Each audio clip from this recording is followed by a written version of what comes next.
West బెంగాల్లోని మమతా బెనర్జీ ప్రభుత్వానికి సుప్రీంకోర్టులో పెద్ద ఎదురుదెబ్బ తగిలింది. రాష్ట్రంలోని స్కూల్ సర్వీస్ కమిషన్ పరిధిలోని 25,000 మందికి పైగా టీచర్లు, బోధనేతర సిబ్బంది నియామకాలను రద్దు చేసింది. కలకత్తా హైకోర్టు ఇచ్చిన ఉత్తర్వును సమర్థిస్తూ సుప్రీంకోర్టు తాజాగా ఆదేశాలు జారీ చేసింది. కోర్టు తీర్పుతో మమతా సర్కార్కు గట్టి షాక్ తగిలినట్లయింది.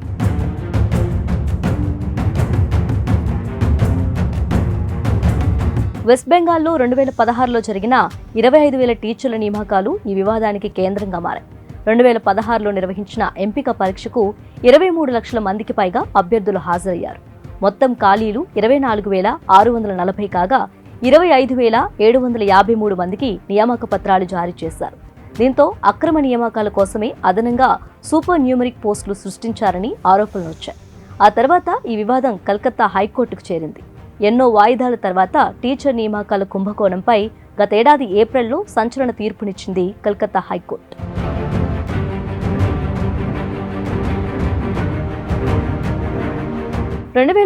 నాటి state level selection test teaching, non teaching సిబ్బంది నియామక ప్రక్రియ చెల్లదని స్పష్టం చేసింది. వాటి నియామకాలను తక్షణమే రద్దు చేయాలని ఆదేశించింది.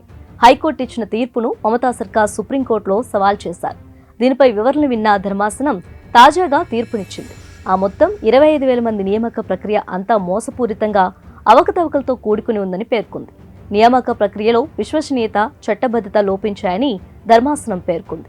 పరిష్కరించడానికి సాధ్యం కానంతగా ఈ ప్రక్రియ మొత్తం కలుషితమైపోయిందని ఆక్షేపించింది. హైకోర్టు తీర్పులో జోక్యం చేసుకోవాల్సిన కారణం ఏమీ తమకు కనిపించడం లేదని తెలిపింది.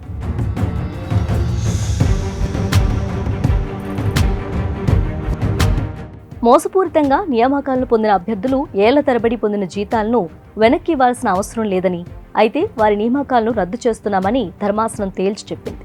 దీంతో 25,000 మంది ఉద్యోగుల భవిష్యత్ ప్రశ్నార్థకంగా మారింది. అయితే సుప్రీంకోర్టు తీర్పును వ్యక్తిగతంగా తాను అంగీకరించబోనని, ఆ తీర్పును తన ప్రభుత్వం అమలు చేస్తుందని మమతా చెప్పారు. నియామక ప్రక్రియను తిరిగి నిర్వహిస్తామని చెప్పారు. Delhi high court judge justice Yashwant Varma ఇంట్లో నోట్ల కట్టలు బయటపడినప్పుడు ఆయన్ను బదిలీతో సరిపుచ్చారు.